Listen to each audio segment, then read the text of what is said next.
এখন প্রকাশে স্বাগত জানাচ্ছি। আমি তুষার আব্দুল্লাহ। আমার সঙ্গে আজ এখন প্রকাশে যোগ দিয়েছেন সাংবাদিক আশরাফ কায়সার এবং কোটা বৈষম্য বিরোধী আন্দোলনের রাজপথের সৈনিক হাসনাত আব্দুল্লাহ। আপনাদের দুজনকেই স্বাগত আজকে এখন প্রকাশে। আমরা আলোচনা করতে চাই একটা প্রতিবদ্ধ ঠিক করেছি তোষামোদের না, এটার কারণ একটা বিষয় হচ্ছে আজকে আমাদের সম্মানিত উপদেষ্টা ব্রিগেডিয়ার সাখাওয়াত সাহেব রাজারবাগ পুশলাইনে যে বলেছেন, গণমাধ্যমের উদ্দেশ্যে বলেছেন বা বিভিন্ন যে চাটুকার ইতা না করা, যারা চাটুকারিতা করবে তাদের বিরুদ্ধে ব্যবস্থা নেওয়া। যেহেতু আসলে আপনি দীর্ঘদিন যাবতেই মানে আমরা সাংবাদিকতার সঙ্গে জড়িত আছি, নানা পালা বদলে আমরা দেখেছি, বিশেষ করে আপনি আমার চেয়ে বেশি দেখেছেন, সেই জায়গা থেকে এই যে গণমাধ্যমের উদ্দেশ্যে বলা, সেটা একটু আপনার কাছ থেকে শুনতে চাই। উনি একদম ঠিকভাবে ঠিক সময়ে ঠিক কথাটি বলেছেন। দেখুন, এই যে শেখ হাসিনা সরকারের যে পতন হলো বা উনি পালিয়ে গেলেন এবং সরকারটি যেভাবে পরিচালিত হচ্ছিল, অনেকটা মাফিয়া স্টাইলের একটি সরকার। আন্ডারগ্রাউন্ডে গুন্ডাপান্ডারা যেভাবে সরকার যেভাবে তাদের কার্যক্রম পরিচালনা করে, সরকার পরিচালনার ধরনটি ছিল সেরকম। কীরকম? যে এটি গুটিকয় মানুষের সরকার। এটি যেহেতু নির্বাচিত না বা প্রশ্নবিদ্ধ নির্বাচনের ভেতর দিয়ে কোনোভাবে নির্বাচিত, কাজেই গুটিকয় মানুষ, প্রশাসনের কিছু মানুষ, দলের কিছু মানুষ, পুলিশের কিছু মানুষ, র্যাবের কিছু মানুষ আর সেনাবাহিনীর কিছু মানুষ। এই ধরনের সরকারের আরেকটা বড় সহযোগী হয়ে গেছিল গণমাধ্যম। গণমাধ্যম যে কখনো এইরকম চাটুকারিতা করতে পারে, এরকম তোষামোদি করতে পারে, এরকম আত্মহত্যা করতে পারে, এটি আমাদের অতীতে কখনো দেখা হয়নি।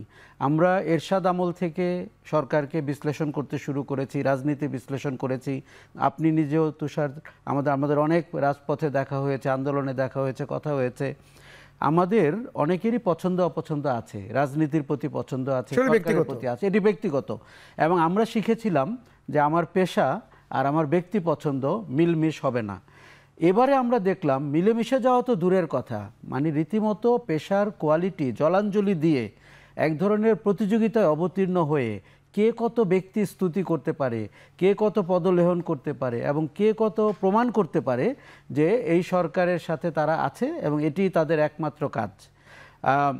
অনেক মুখ আপনি নিজেও জানেন, গতকালকে যাদের তালিকা আমরা দেখেছি, আমাদেরই বন্ধু, আমাদেরই সহকর্মী, আমাদের বড় ভাই, অনেক মুখ আছে যারা অন্য রাজনৈতিক অঙ্গনের সাথে বেশি ঘনিষ্ঠ ছিলেন, কিন্তু এই সরকার ক্ষমতায় আসার পরে যেহেতু সরকারের পরিচালনার ভঙ্গিটি অনেকটা মাফিয়া স্টাইলের, আপনি যদি আমার সাথে না থাকেন আপনি আমার শত্রু। গণমাধ্যমের ওই নেতৃবর্গ মনে করেছিলেন যে এই সরকার তো আলটিমেট, কিয়ামত না হওয়া পর্যন্ত এই সরকারটি থাকবে এবং যেভাবে পারছে তারা ইলেকশন ম্যানিপুলেট করছে। অন্য বিরোধী দল ততটাই দেউলিয়া, তারা আন্দোলন করতে পারছে না এবং তাদের সাথে জনগণ ওইভাবে নেই, কারণ তাদের শাসনও মানুষ দেখেছে, আসার কোনো কারণ নেই। কাজেই আমরা যদি 90 থেকে দেখি তাহলে আমরা তো মোটামুটিভাবে যারা বাংলাদেশের রাজনীতি করছে বা আমরা বিরোধী দল, গুরুত্বপূর্ণ বিরোধী দল, তাদের সবার শাসন তো আমরা দেখেছি, গণমাধ্যম কর্মী হিসেবে তাদের কাছেও গিয়েছি। ফলে সরকারটি একটা মওকা পেয়েছিল, যেহেতু আগের বিরোধী দল বা মাঠের বিরোধী দল তারাও স্ক্যান্ডালাস, তাদের শাসনে দুর্নীতি হয়েছে, অপশাসন হয়েছে, ক্ষমতার অপব্যবহার হয়েছে। তারা ভেবেছে মানুষ যেহেতু রাস্তায় নামছে না, অতএব আমি কারসাজি করে নির্বাচনটি করব এবং যেনতেনভাবে ক্ষমতা পরিচালনা করব। গণমাধ্যম, সিভিল অ্যাডমিনিস্ট্রেশন, আইন শৃঙ্খলা রক্ষাকারী বাহিনী তা আমার সাথে থাকলে হয়ে যাবে। গণমাধ্যমের যে ক্ষতিটা হলো সেটি হচ্ছে ইন্ডাস্ট্রিটা ধসে পড়ল, প্রতিষ্ঠানগুলো নষ্ট হলো। আজকে আপনি এরশাদ আমলে আমরা দেখেছিলাম একটি সরকার পলায়ন করে, তার সাথে বিরোধী দলও পলায়ন করেছিল, পার্লামেন্টের বিরোধী দল আসম আব্দুর রবের নেতৃত্বে। তখন আমরা হাসাহাসি করতাম যে গণতন্ত্রে সরকার পালাবে, বিরোধী দল দায়িত্ব নিবে। এবারে আমরা দেখলাম সরকার পালালো, সাথে সাথে রাষ্ট্রের 7টি প্রতিষ্ঠান পালালো, বিচার বিভাগ পালালো, পুলিশ প্রধান আত্মগোপনে চলে গেলেন, সেনাবাহিনী কোনো রকমে টিকে আছেন অনেক প্রশ্নবোধক কর্মকাণ্ডের ভেতর দিয়ে, এবং গণমাধ্যমের লোকরা পালিয়ে গেল। আপনি একবার ভাবেন যে এই গণমাধ্যম জনগণের মুখপাত্র হিসাবে বা প্রতিচ্ছবি হিসাবে বা তাদের প্রশ্নের উত্তর দেওয়ার জন্য যার কার্যক্রম চলার কথা, সে 15 বছরে কোনো দায়িত্ব পালন করলো না। 15 বছরে শেখ হাসিনার কোনো প্রেস কনফারেন্সে একটি প্রশ্ন করা হয়নি যেটি পেশাদারি প্রশ্ন। উদ্দেশ্যমূলক প্রশ্ন করা হয়েছে, তাকে উস্কানি দেওয়ার জন্য প্রশ্ন করা হয়েছে, ব্যক্তি স্বার্থে প্রশ্ন করা হয়েছে, তার সাথে বিদেশ ভ্রমণে যাওয়ার জন্য প্রশ্ন করা হয়েছে, পূর্বাচলে প্লট পাওয়ার জন্য প্রশ্ন করা। আমরা প্রতিটা প্রশ্নের একটি মূল্যমান জানি। এই প্রশ্নের বিনিময়ে বিনিময় মুদ্রা কি, এটা বিনিময় মুদ্রা কি, মানে কোন প্রশ্নে পূর্বাচল, কোন প্রশ্নে নিউ ইয়র্কে জাতিসংঘের সফর, অন্যান্য পথ।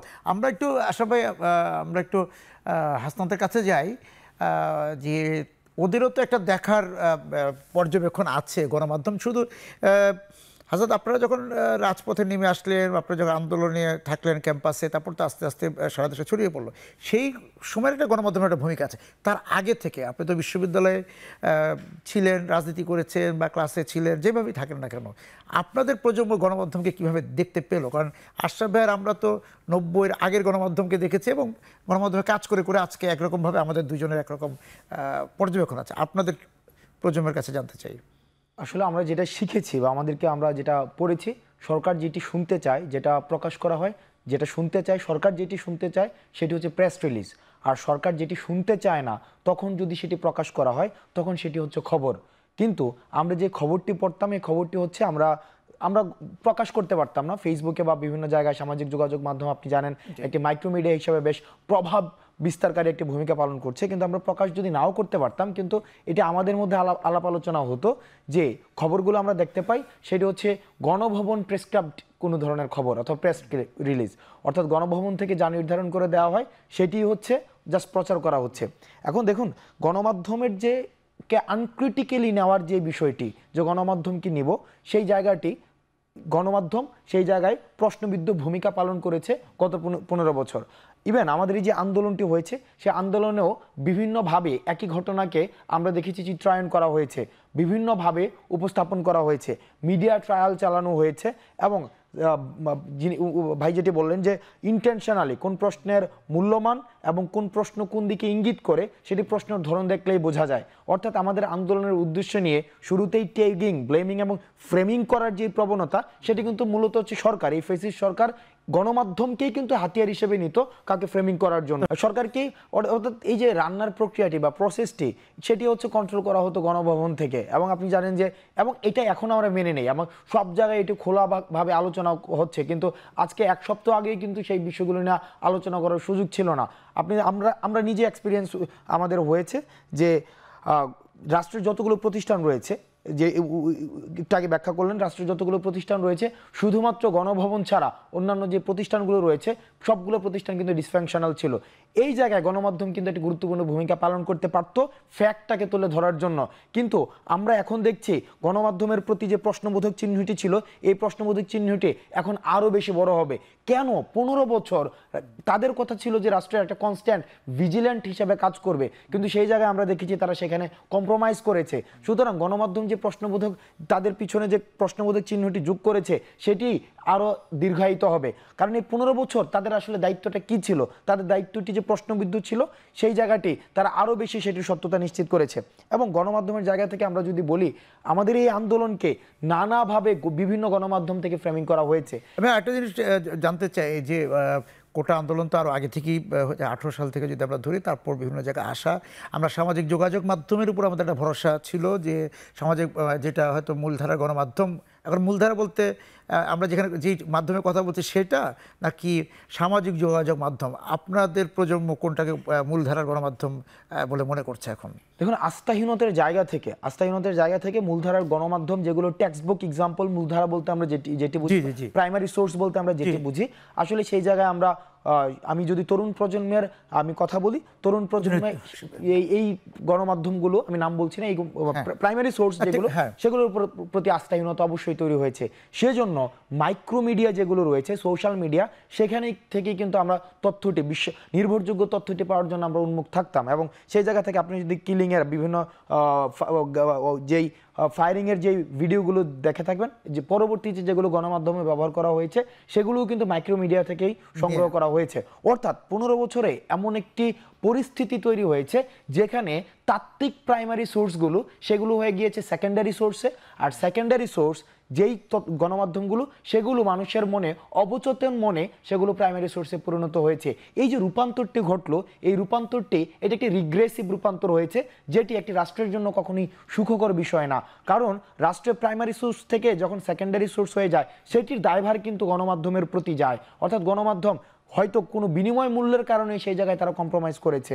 এখন সেই কম্প্রোমাইজের জন্য তাদের পিছনের যে দায়বদ্ধতা সেটি কিন্তু জাতির কাছে বা তরুণ আমরা প্রজন্মের কাছে সবসময় দিতে হবে। আমি একটু আশরাফের কাছে যেতে চাই যে হয়তো মানে আপনি বিব্রত বোধ করছেন বা আমি আমার বিব্রত বোধ করার কারণ থাকতে পারে কিনা, যে এই যে আমরা মূলধারা বলছি যে গণমাধ্যমকে, বা আপনি আমি পত্রিকা, বেতার, টেলিভিশনে যেভাবে কাজ করার যে ধারাবাহিকতা, সেই জায়গা থেকে যে আস্থাটা নষ্ট হলো। কিন্তু এক সময় তো আমরা যথেষ্ট আমরা অনেক রকম রাজনৈতিক সরকারের সঙ্গে কাজ করেছি, রাজনৈতিক পটভূমিকায় কাজ করেছি।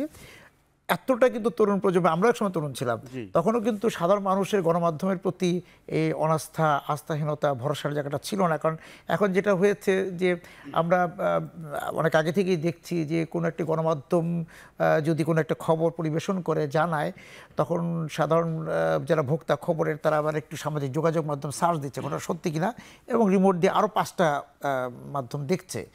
এই যে একটা পরিস্থিতি, গণমাধ্যম আসলে পেশাদারিত্বটা আমরা কেন হারালাম, বা সবাই হারাই নাই, এখনো তো কিছু টিকে আছে, একটা বড় অংশের ক্ষেত্রে এটা হলো, বা একটা ধারণা তৈরি হয়েছে সমাজে। খুব সত্যি। এবং গণমাধ্যমকে আমরা যখন তরুণ ছিলাম, আপনি আমরা প্রায় এক সময় কাজ করেছি, আমি চোখে মুখে শ্রদ্ধা দেখতাম। মানুষ আমাদেরকে, অনেক বয়সে কম ছিলাম, কম বেতন পেতাম, বনরুটি খেয়ে সাংবাদিকতা করতাম, কিন্তু সম্মান পেতাম।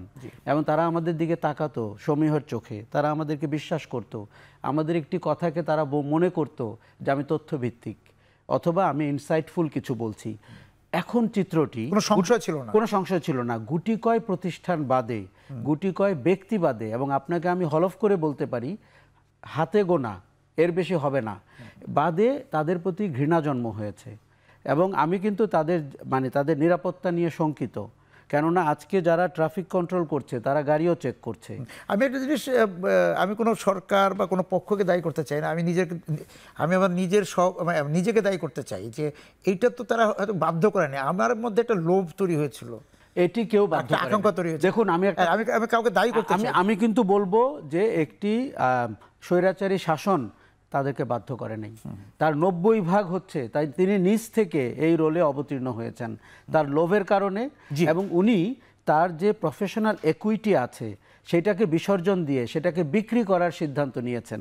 আমি আপনাকে একেবারে খাঁটি বাংলায় বলতে চাই, শেখ হাসিনার সব দোষ এটি আমি বিশ্বাস করি না। শেখ হাসিনার আজকের পরিণতির জন্য গণমাধ্যমও দায়ী। তাকে যদি একটি প্রফেশনাল জায়গায় দেখা হতো, তাকে যদি একটি সুন্দর প্রশ্ন করা হতো, অপ্রিয় প্রশ্ন করা হতো, তাহলে কিন্তু সে মাঠের খবর ঠিকভাবে দেওয়া হতো, তাকে দেওয়া হতো। যেই খবরগুলো মাঠের খবর বলে দেওয়া হয়েছে, ও একদম ঠিক বলেছে, সেই খবরগুলো আসলে হাসান যে কথাটা বলেছে আমরা প্রশ্ন করতে ভুলে গিয়েছিলাম, আমরা ভুলে গিয়েছিলাম। আর একটা জিনিস বলি, কেউ কেউ কিন্তু জ্ঞান পাপী, সে জ্ঞানী, সে সাংবাদিকতার ছাত্র অথবা সাংবাদিকতার শিক্ষক ছিলেন, কিন্তু সে এমন অভিনয় করেছেন যে ওনার গতকালকে জন্ম হয়েছে, তার আগে ইতিহাস উনি জানেন না। কাজে উনি প্রধানমন্ত্রীর কাছে গিয়ে অভিনয় করেছেন লোভ লালসার জন্য, তার সেক্রেটারি হওয়ার জন্য, তার এই হওয়ার জন্য, তাই তো? আমরা কিন্তু করতে গিয়ে যেটা করেছেন, যেহেতু ওই ব্যক্তিগুলো প্রতিষ্ঠানের নেতৃত্ব দেন, অতএব উনি কিন্তু 400, 300, 500 ব্যক্তির প্রতিষ্ঠান। তার সাথে সাথে আমার কিন্তু খুব খারাপ লাগতো যে যেই জুনিয়র সহকর্মীরা আছে, যেই ছেলে মেয়েগুলো, ওর মতো যেই ছেলে মেয়েগুলো উজ্জ্বল চোখ নিয়ে সাংবাদিকতায় আসছে, সমাজ বদলের স্বপ্ন দেখছে, সত্য অনুসন্ধান করতে চাচ্ছে, তাদের তখন আর কোনো ভবিষ্যৎ থাকছে না। উনি কি করেছেন? বিরতিতে যাচ্ছি, ফিরে এসে আপনাদের দুজনের কাছে একটা বিষয় বলবো যে আমরা বিভিন্ন সময় দেখেছি, হাসনাত দেখেনি, আমি দেখেছি যে এই যে পট পরিবর্তনের সঙ্গে সঙ্গে পত্রিকার প্রচ্ছদ, কলামের রং বদলে গিয়েছে, রং বদলে যায়, সেরকম একটা বিষয়। সেগুলি নিয়ে জানতে চাই, মানে হাসনাত যে দেখে নাই তা না, একটু বেশি আমরা দেখেছি, ও একটু কমই দেখেছে। আমরা ওই আলোচনায় ফিরবো। দর্শক, যাচ্ছি এখন প্রকাশ্যে, বিরতিতে ফিরে এসে কথা হবে। সঙ্গে আছেন হাসনাত আব্দুল্লাহ এবং আশরাফ কায়সার।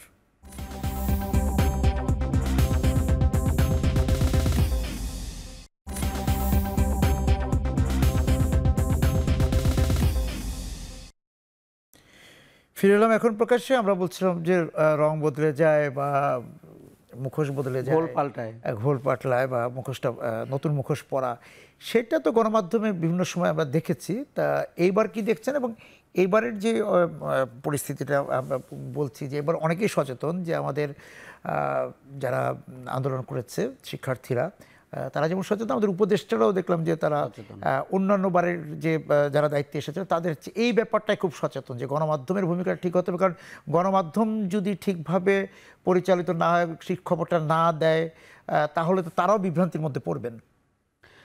এইবার একটা ভিন্ন এই কারণে যে গণমাধ্যম গত 15 বছরে যেই ভূমিকা অবতীর্ণ হয়েছে সেটা অপরাধের পর্যায়ে গেছিল। দেখুন, একটি হচ্ছে আমার দলীয় পছন্দ, আরেকটি হচ্ছে আমি মেনে নিলাম, আমি নিউট্রাল থাকলাম, আমি আমার দায়িত্ব পালন করলাম না। তৃতীয় যেটি, সেটি হচ্ছে আমি আন্দোলনকে বিভ্রান্ত করব, আমি মানুষের ক্যারেক্টার অ্যাসাসিনেশন করব, যারা সরকারের সমালোচনা করে তাদেরকে আমি হেনস্থা করব। আমি এমনও গল্প জানি, সাংবাদিকরা মিলে বসে ঠিক করেছেন কারা টকশোতে কথা বলেন, তিতা কথা বলেন, কারা সরকারের সমালোচনা করেন, তাদেরকে কতভাবে ক্ষতিগ্রস্ত করা যায়, তাদেরকে কতভাবে ডিজিএফআই বা গোয়েন্দা সংস্থা দিয়ে হয়রানি করা যায়। এটির দায়িত্ব কিন্তু সরকার দলের লোকরা করেননি, সরকার দলের তোষামতকারী সাংবাদিকরা করেছেন। অতএব গণমাধ্যমের কোনো ব্যক্তি এইবার অপরাধের পর্যায়ে গেছেন এবং এই অপরাধের কি শাস্তি হতে হবে সেটি আমাদের আলাপ করতে হবে। ওরা কিন্তু খুব ভালো করেছে, ওরা একেবারে বিভ্রান্ত হয়নি। ওরা এই গত 7 দিনে যার যার ভোল পাল্টিয়েছে, রং বদলিয়েছে এবং সেটিও বাড়াবাড়ি করছে, এটিও আরেক অপরাধ। কারণ উনি আগে 15 বছর এক অপরাধ করেছে, এখন অপরাধ। উপদেষ্টারাও সেটি ভোলেননি। কারণ দেখুন, আমাদের চোখে এমনভাবে পড়েছে, সবার চোখেই, যে এটি যদি হয় আমার মিডিয়া, তাহলে আমি কার কাছে যাব তথ্যের জন্য, সত্যের জন্য, অনুসন্ধানের জন্য। যেই কারণে সোশ্যাল মিডিয়া পপুলার হয়েছে এবং সোশ্যাল মিডিয়াকে আমরা অনেক বেশি বিশ্বাস করতে শুরু করেছি। কিন্তু এই কাজটি তারা করেছেন তাদের স্বার্থ হাসিলের জন্য। এখানে কোনো দলীয় প্রেম নাই, এখানে কোনো রাজনীতি নাই। আর তারা বুঝতে পেরেছেন যে এক ব্যক্তি দেশ চালাচ্ছেন এবং ওই এক ব্যক্তি সব কিছু নির্ধারণ করেন। উনি এখন চাইলে এই চেয়ারে বসে এই প্লট আমাকে দিতে পারেন, কালকে নিউ ইয়র্কে নিয়ে যেতে পারেন, পরশুদিন আমাকে বিদেশে পদায়ন করতে পারেন, কত কিছু করতে পারেন। অতএব এই ব্যক্তিটাকে যদি কিছুক্ষণের জন্য আমি হিপনোটাইজ করতে পারি, তাহলে খারাপ কি হয়? আচ্ছা, গণমাধ্যমের লোকরা আত্মসমর্পণ করেছেন, আত্মহত্যা করেছেন, তাও মানলাম। তারা গোয়েন্দাগিরি করেছেন, তারা অন্যের পিছনে লেগেছেন, তারা অন্য প্রতিষ্ঠানের পিছনে লেগেছেন, তারা 2 নম্বরই ব্যবসা করেছেন, তারা অন্য মানুষকে হেনস্থা করতে সরকারের কোনো কর্তৃপক্ষকে উদ্বুদ্ধ করেছেন, উস্কানি দিয়েছেন, বাধ্য করেছেন। তারা ভাবতে শুরু করেছিলেন তারা সরকার চালান এবং তাদের কারো কারো আচরণে মনে হয়েছে যে মাফিয়ারা যেভাবে কথা বলে সেভাবে তারা কথা বলেছে। আমি জানি না, মানে আমাদের আপনি যেভাবে বলছেন তাতে একটু বিব্রতই হতে হয় যে আমরা আসলে নিজেদের সম্পর্কে এই যে, তাও ভালো আমরা আত্মসমালোচনা করা দরকারই। কারণ হচ্ছে যে আমরা দেখছি যে সামাজিক যোগাযোগ মাধ্যমে, কারণ আসলে হয়েছে কি যে আপনি যে সময়কার সাংবাদিকতার কথা বললেন, সেই সাংবাদিকতাটা হাসনাতরা দেখেনি, হ্যাঁ, বা এখন আমাদের যারা মানে অনুজ সাংবাদিক আছে তারা দেখেছে গত হয়তো 2008 বা 2001-এর পরের সাংবাদিকতা দেখেছে। তারা 90 দশকের সাংবাদিকতাটা দেখেনি বলে আমাদেরকেও তারা অন্যভাবে দেখার হয়তো ভাবছে যে আমরা হয়তো এরকম, মানে আমাদেরকে এখন উল্টা মনে হয় মানে এরা আবার কারা। হ্যাঁ, ধরেন যে তারা তো আসলে বিচিত্রা দেখেনি, বা এতদিন তারা কোথায় ছিল, হ্যাঁ, বিচিত্রা দেখেনি, রোববার দেখেনি। যেমন তুষার, আমরা ভাবতাম একজন সাংবাদিকের বন্ধু কম হবে, তার শত্রু বেশি হবে। এটা তো আমাদের জীবনযাপন অনেক পিউরিটান ছিল। আমরা অনেকটা বিচারপতিদের মতো আড়ালে থাকতাম, ভাবতে শুরু করতাম যে আমার অত সোশ্যালাইজেশন লাগবে না। তারকা ব্যাপারটা তোমরা বুঝতামই না, সাংবাদিক কেন তারকা হবে। এখন যেই সাংবাদিক এক প্রশ্ন করতে হয় 4 বার, অতিথি বুঝতেই পারে না, তারপরে আবার অতিথির উত্তর বলে দেয়, সে হচ্ছে তারকা সাংবাদিক।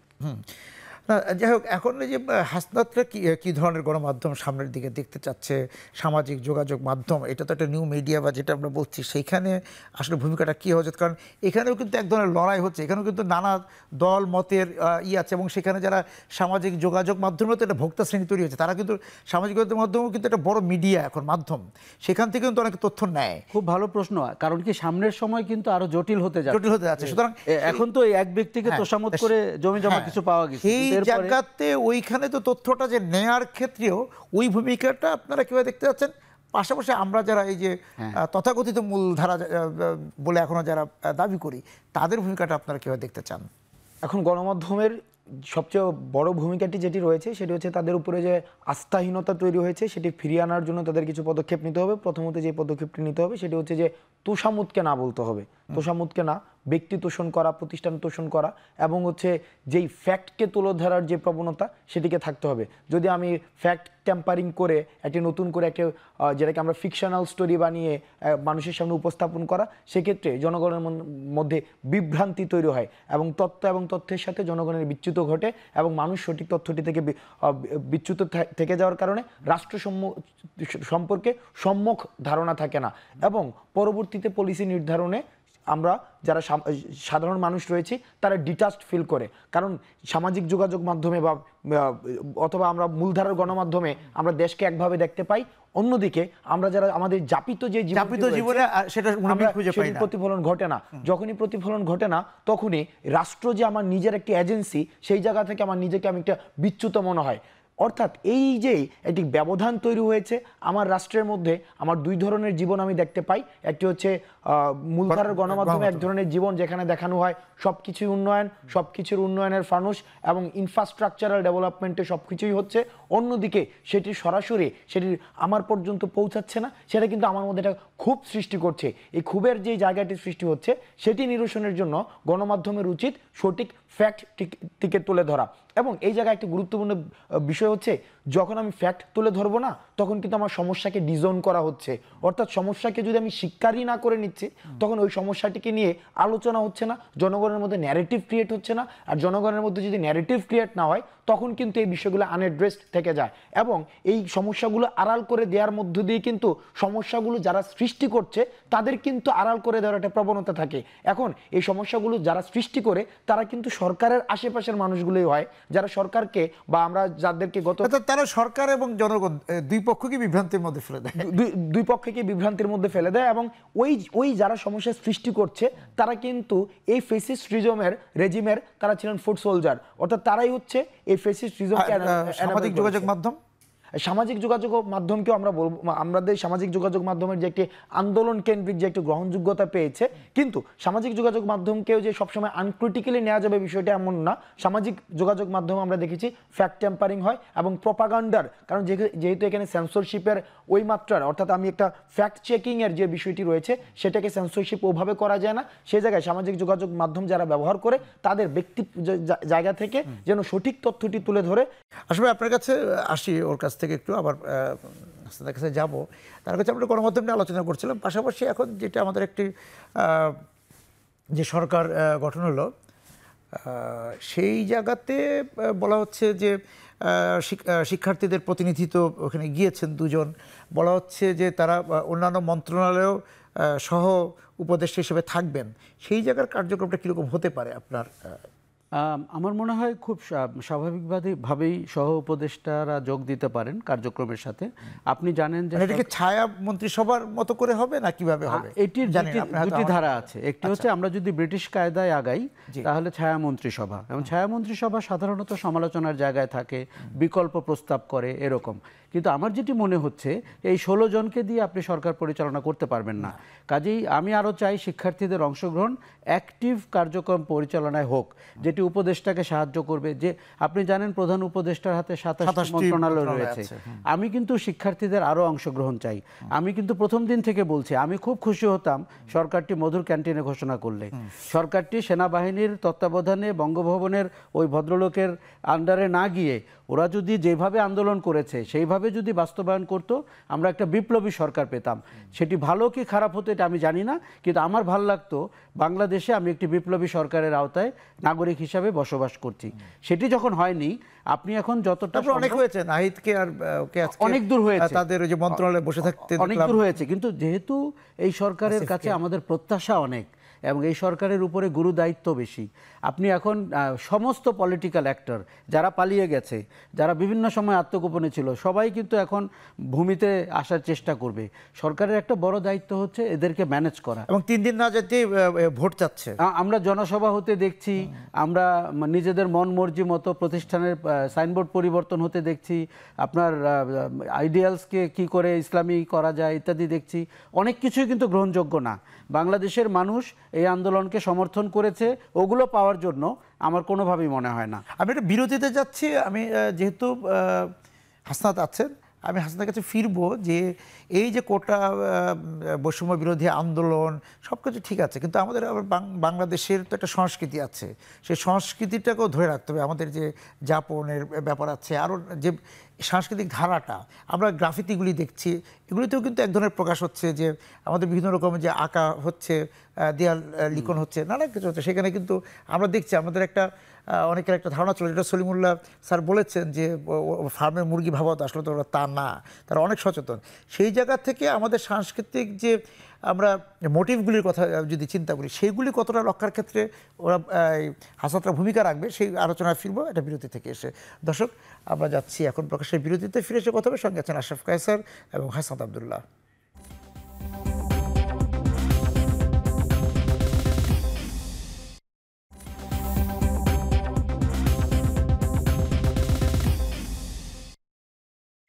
ফিরে এলাম এখন প্রকাশ্যে। হাসান, যাওয়ার সময় একটু কথা বলে গিয়েছিলাম যে আমরা দেখছি যে হ্যাঁ একটা ক্ষোভ ছিল, প্রতিবাদ ছিল অনেক দিনের, যেটা আমরা আলোচনা করেছিলাম। আপনিও বলছিলেন 15 বছর 16 বছর একটা ক্ষোভ, সেটা ঠিক আছে, কিন্তু আমরা দেখলাম যে একটা ভাঙচুর, এটা ভেঙে ফেলো, সেটা ভেঙে ফেলো, নানা রকম ব্যাপার আছে, মুছে ফেলা, এইটা নিশ্চয়ই এই যে কোটা বিরোধী আন্দোলনের সঙ্গে যারা জড়িত সেই শিক্ষার্থীরা চায় না। সেটা নিশ্চয়ই না। আপনি দেখবেন যে আমাদের এই জায়গায় একটা মিডিয়ার একটা বড় ভূমিকা রয়েছে। আমাদের রাজনৈতিক যে বিরোধিতা রয়েছে, এই রাজনৈতিক বিরোধিতাকে কিন্তু সাম্প্রদায়িক বিরোধিতা হিসাবে উপস্থাপন করার একটা চক্রান্ত আমরা দেখতে পাচ্ছি। অর্থাৎ আমাদের যে সাম্প্রদায়িক সম্প্রীতি রয়েছে, এই সাম্প্রদায়িক সম্প্রীতিটিকে, রাজনৈতিক বিরোধিতাটাকে সাম্প্রদায়িক সম্প্রীতির বিরোধিতার মোড়কে সেখানে দেখানো হচ্ছে। আমরা নিশ্চিত করতে চাই যে বাংলাদেশ বৈষম্য বিরোধী ছাত্র আন্দোলনের থেকে আমরা দেখেছি কিভাবে সাধারণ শিক্ষার্থীরা সামাজিক নিরাপত্তা বেষ্টনীর মধ্য দিয়ে যেই সংখ্যালঘুদের নিরাপত্তা নিশ্চিত করছে। আপনি দেখবেন যে আমরা গতকালও আমরা যে ঢাকেশ্বরী মন্দিরে গিয়েছি, ঢাকেশ্বরী মন্দিরের সামনে বিভিন্ন মাদ্রাসার শিক্ষার্থীরা এসে সেখানে নিরাপত্তাটি নিশ্চিত করছেন সেই জায়গা থেকে।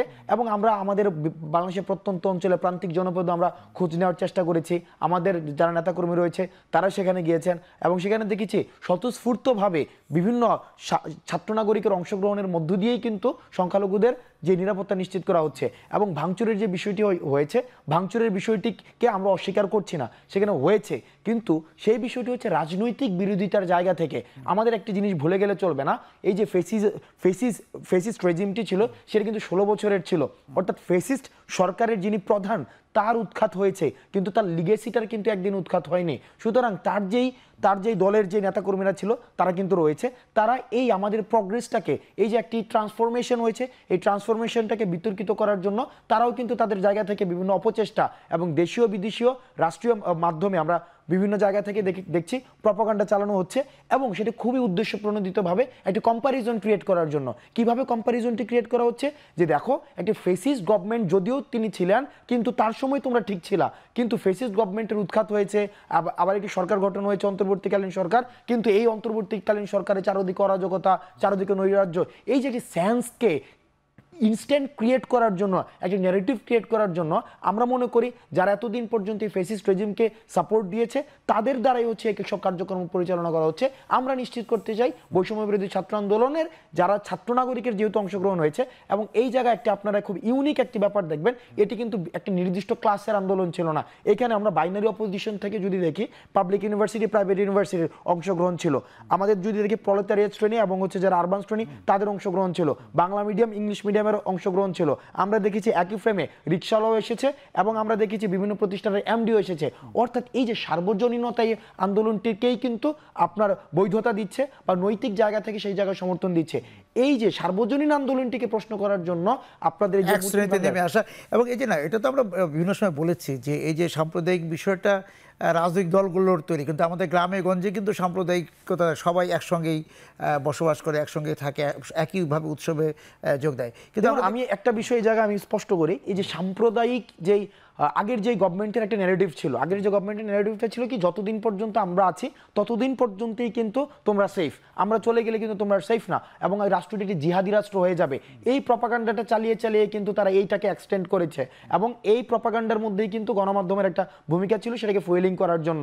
কিন্তু দেখুন আমাদের আমরা যেভাবে সাম্প্রদায়িক যেই একটা সহিংসতার বিষয়টিকে শুধুমাত্র টিএসসি কেন্দ্রিক আলোচনা করা হয়, আমি যখন প্রান্তিক জনপদে আমরা যখন ঘুরতে যাই তখন কিন্তু সেই জায়গাগুলো আমরা সেটি দেখতে পাই না। গ্রাম পর্যায়ে বা প্রান্তিক জনপদে সাম্প্রদায়িক সম্প্রীতি কিন্তু এখনো পর্যন্ত রয়েছে, কিন্তু যেভাবে উপস্থাপন করা হয় উপস্থাপনে আমি সেই জায়গায় প্রশ্ন করতে চাই, উপস্থাপনের ভঙ্গিতে একটি সুদূর প্রসারী ষড়যন্ত্রের একটি আভাস। না, সেটা আমরা বুঝতে পারলাম, কিন্তু এই যে আমাদের মুক্তিযুদ্ধের তো একটা ইতিহাস আছে, এটা তো আমরা ওইটাকে অস্বীকার করে তো কোনো রাজনৈতিক আলোচনা করতে পারি না, বা আমাদের ইতিহাস একটা ধারাবাহিকতা, সে 52 বলি বা আর সে অনেক 250-300 বছর আগের। সেখানে আমরা একদম আমরা রংপুরের যে আন্দোলন, সেই আন্দোলন থেকে যে আদিবাসীদের আন্দোলন বা ক্ষুদ্র নিগোষ্ঠী বা সাঁওতাল বিদ্রোহ, অনেক কিছু আমাদের আছে। সেগুলোর কিছু চিহ্ন, সেগুলির যে আমাদের ইতিহাসের যে গাথাগুলো, সেগুলিও আমরা শুনেছি যে কারা করেছে আমরা জানি না, সেগুলিতে আঘাত করা, সেগুলি ভেঙে ফেলা, সেই জায়গাগুলি তো রক্ষা করা আপনাদের দায়িত্ব। দেখুন, সেই জায়গার আমাদের যে মুক্তিযুদ্ধের যে বিষয়টি রয়েছে, মুক্তিযুদ্ধের একটি মীমাংসিত ইতিহাস, সেই জায়গায় আমরা আমাদের এই প্রজন্মের ভয়েস থেকে আমি কথা বলছি। আমি বার্ধক্যের কোনো শৃঙ্খল থেকে আমি কথা বলছি না, এবং আমার কথা বলার মধ্যে কোনো ধরনের এখানে হুজুর নারাজ হবে এই ধরনের কোনো সেন্সরশিপ আমার নেই। আমার যেহেতু কোনো মাদার টিম নেই, সেই জায়গায় আমার কথা বলার ক্ষেত্রে আমি তরুণ প্রজন্মের ভয়েসটাকে আমি এখানে প্রকাশ করতে পারবো নির্দ্বিধায়। দেখুন, আমাদেরকে এই যে সব সময় একটা দুই ধরনের ন্যারেটিভ ক্রিয়েট করার মধ্য দিয়ে আমাদেরকে শুধুমাত্র বিভাজনের রাজনীতিটাকে এখানে অব্যাহত রেখেছে। বিভাজনের রাজনীতির মধ্য দিয়েই কিন্তু ফেসিস্ট গভর্নমেন্টকে এক্সটেন্ড করা গিয়েছে। যখনই বিভাজনের রাজনীতি, অর্থাৎ আমরা দেখেছি কাল্ট ফিগার তৈরি করার একটা প্রবণতা ছিল, একসময় কাল্ট ফিগার করেছে, যখন অন্য একটা দল ছিল তখন আরেকজনকে কাল্ট ফিগার করার একটা প্রবণতা ছিল, আরেকজনকে মুছে দিয়ে। আবার যখন এই ফেসিস্ট গভর্নমেন্ট ছিল, একজনকে কাল্ট ফিগার করা তৈরি করেছে, আরেকজনকে সম্পূর্ণভাবে মুছে দিয়ে। কিন্তু আমরা এই তরুণ প্রজন্ম কাউকে মুছে দিয়ে কাউকে কাল্ট ফিগার যে করার যে প্রক্রিয়াটি রয়েছে, এই প্রক্রিয়াটিকে আমরা প্রশ্ন করতে চাই। বরং মুক্তিযুদ্ধের ক্ষেত্রে যার যতটুকু অবদান ছিল তার ততটুকু হিস্সা নিশ্চিত করতে হবে, এবং মুক্তিযুদ্ধের যে মীমাংসিত ইতিহাসগুলো রয়েছে সেগুলো নিয়ে স্বাধীনতার 52-53 বছর পরেও এসেও আমাদের তরুণ প্রজন্মকে এই ধরনের আলোচনার মধ্যে আমি মনে করি ব্যস্ত রাখার যে প্রক্রিয়া, সেটি ওই ষড়যন্ত্রের অংশ। এগুলো মীমাংসিত সত্য। এই জায়গাটা পর্যবেক্ষণটা কি? দেখুন, বিগত সরকারটি বিভাজনের রাজনীতি করেছে। টাইম ম্যাগাজিন নরেন্দ্র মোদীর জন্য কভার স্টোরি করেছিল এবং তার টাইটেল দিয়েছিল দ্য চিফ ডিভাইডার। শেখ হাসিনাও তাই, মোদীর চেয়ে আরেকটু বেশি নোংরা। কেননা আপনি যখন কথায় কথায় মুক্তিযুদ্ধকে সামনে টেনে আনেন, আপনাকে কে অধিকার দিয়েছে? মুক্তিযুদ্ধ কি আপনার বাবার সম্পত্তি? তা তো না। কিন্তু এই যে এতটুকু বাচ্চা 22-23 বছর 24 বছরে, তাকে রাজাকার বলা, যার বাবারও হয়তো জন্ম হয়েছে মুক্তিযুদ্ধের পরে, আর মুক্তিযুদ্ধ যা হয়েছে তা, মুক্তিযুদ্ধকে নিয়ে নতুন করে ইমাজিন করা, ফ্যাক্টরিতে মুক্তিযুদ্ধের ইতিহাস বানানো এবং মুক্তিযুদ্ধের কার কতটুকু অংশগ্রহণ, এগুলো তৈরি করা সমস্ত ব্যবসায়িক উদ্দেশ্যে, রাজনৈতিক উদ্দেশ্যে, যেটি করতে গিয়ে এই ছাত্রদের কাছে উনি হাতে নাতে ধরাটা পড়লেন। উনি এই সরকারের পতন ঘটেছে একটি শব্দের কাছে, রাজাকার। এবং রাজাকার, আসলে বলি, সরকারটি ছিল পাকিস্তানি সরকারের মতো, যেটি জনগণের উপরে চেপে বসেছিল। সরকারের সঙ্গী, সেটি প্রশাসন বলি, মিডিয়া বলি এবং আইন শৃঙ্খলা বাহিনী বলি, তারা ছিল রাজাকার, আলবদর, আল শামস, আর এরা হচ্ছে মুক্তিযোদ্ধা। কিন্তু উনি চরিত্র হননের জন্য এদেরকে বলছে রাজাকার, তার মানে উল্টোটা। এই ডিবেট উস্কে দিয়ে তারা প্রমাণ করলো যে তারা নিজেরাই সরকার, জনগণ বিরোধী, দেশ বিরোধী ভূমিকায় অবতীর্ণ হয়েছিল। আমার মনে হয় যে এই মীমাংসা, এই জেনারেশন আমাদের চেয়ে অনেক ভালো ইতিহাস জানে, এবং আমি খুব খুশি যে এই বিতর্ক উনি উস্কে দিয়েছেন। ওরা কিন্তু এখন মুক্তিযুদ্ধের ইতিহাস নতুন করে আবার খুঁজবে। আসলেও 71 সালে কার কী ভূমিকা ছিল, মাঠে কে যুদ্ধ করেছে, কলকাতায় কে থেকে গেছে, কে ষড়যন্ত্র করেছে, কে তাজউদ্দিনকে মারতে গেছে, এবং তাজউদ্দিন আহমেদ বলে যে একজন যুদ্ধের নেতা ছিল আমাদের, এই জেনারেশন কিন্তু তার সাথে পরিচিত না। কেননা গত 15 বছর ওরা 4 জাতীয় নেতাকে সামনে আনেনি, তাজউদ্দিন আহমেদকে সামনে আনেনি, বা আমাদের সেক্টর কমান্ডারকে আনেনি, আমাদের ওসমানীর মতো একজন সেনাপতি ছিলেন তাকেও আনেনি। তারা বিকৃতি করেছে মুক্তিযুদ্ধের ইতিহাসকে। আমাদের ইতিহাস আবার সুন্দর করে, সুস্থভাবে, কাউকে সুবিধা দেওয়ার জন্য না, সুন্দর করে ভবিষ্যতের জন্য আবার লিখতে হবে। এবং এরা মুক্তিযুদ্ধকে একটি প্রফিট সেন্টার বানিয়েছিল, যেই মুক্তিযুদ্ধ বিক্রি করে তিনি রাজনীতি করতে পারেন, ক্ষমতায় আসতে পারেন এবং সুবিধাদি নিতে পারেন, অর্থনৈতিক সুবিধা নিতে পারেন। তাদের মন্ত্রীবর্গ, তাদের সচিবরা বয়স কমিয়ে, বয়স বাড়িয়ে মুক্তিযুদ্ধের বেনিফিট নেওয়ার চেষ্টা করেছেন, অথচ মুক্তিযুদ্ধ যারা করেছেন তারা সার্টিফিকেটও নেননি। কাজে একটি দলের হাতে বাংলাদেশের আমরা বিরোধীদের এসে বৈষম্য বিরোধী আন্দোলন, তো এই যে সমাজে যে বৈষম্যটা তৈরি হয়েছে, আমরা গড় আয়ের কথা জানি, কিন্তু আসলে দূরত্বটা তো অনেক, হ্যাঁ, সেই জন্য বৈষম্যটা কমিয়ে আনার যে ব্যবস্থাপত্র সেটা দুজনের কাছে জানতে চাবো। দর্শক, আমরা যাচ্ছি এখন প্রকাশের বিরতিতে, ফিরে এসে কথা হবে। সঙ্গে আছেন আশরাফ কায়সার এবং হাসনাত আব্দুল্লাহ।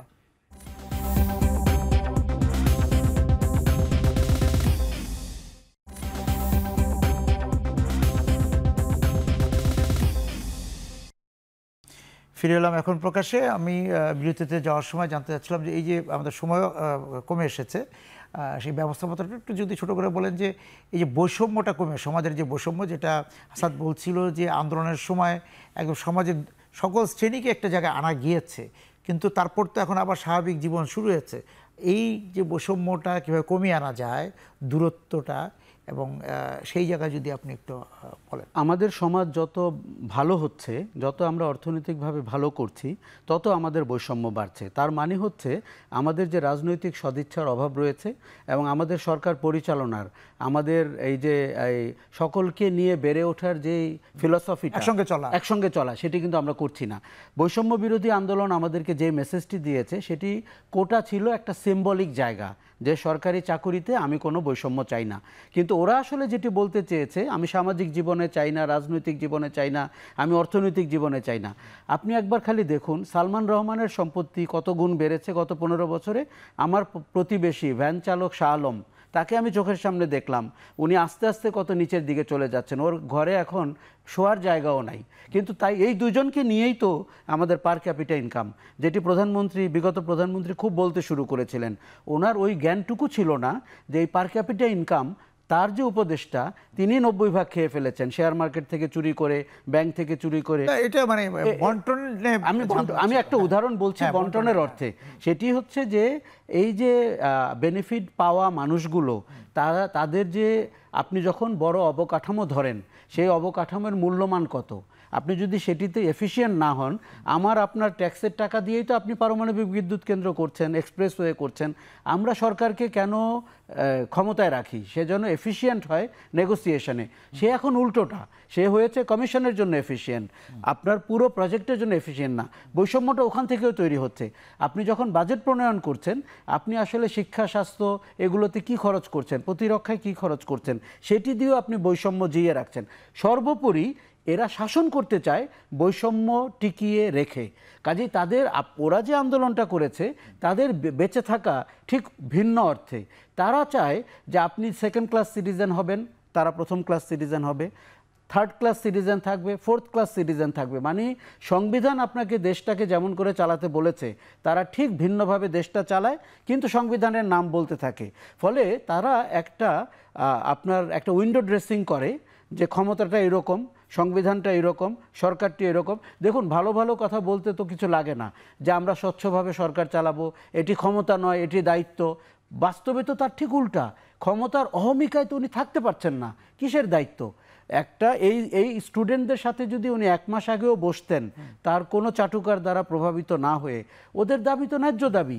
আমরা একটু হাসাদের কাছে তার ব্যবস্থাপত্রটা জানতে চাই যে এই বৈষম্যহীন সমাজ, আমরা শুধু কোটা বৈষম্য না, বৈষম্যহীন সমাজ, কোটা বৈষম্যের মূল বিষয়টা তো ছিল যে বৈষম্যহীন সমাজ তৈরি করা। আচ্ছা, বৈষম্যহীন সমাজ প্রতিষ্ঠার জন্য বর্তমান এখানে যখনই আসবো তখনই হচ্ছে অন্তর্বর্তীকালীন সরকারের কাছে আমাদের প্রত্যাশাটির জায়গায় এই প্রশ্নটি এখানে ভ্যালিড হয়ে যায়। আমি দুইটি একসাথেই বলে দিচ্ছি।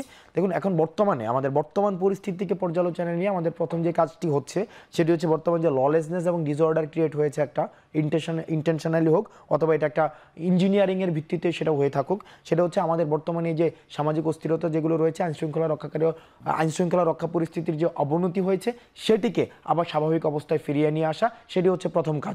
কারণ এটি যদি না করা হয়, তাহলে যে আমাদের দিন দিন যে কম্প্যারিজনের বিষয়টি মানুষ এখন যেভাবে আমাদেরকে গ্রহণ করছে, তখন কিন্তু তারা আমাদেরকে প্রশ্ন করা শুরু করে দিবে। তো সুতরাং আমাদের প্রথম কাজ অন্তর্বর্তীকালীন সরকারের কাছে যে বৈষম্য নিরসনের জন্য প্রথম এই আইনশৃঙ্খলা রক্ষা পরিস্থিতিকে স্বাভাবিক দিকে নিয়ে আসা।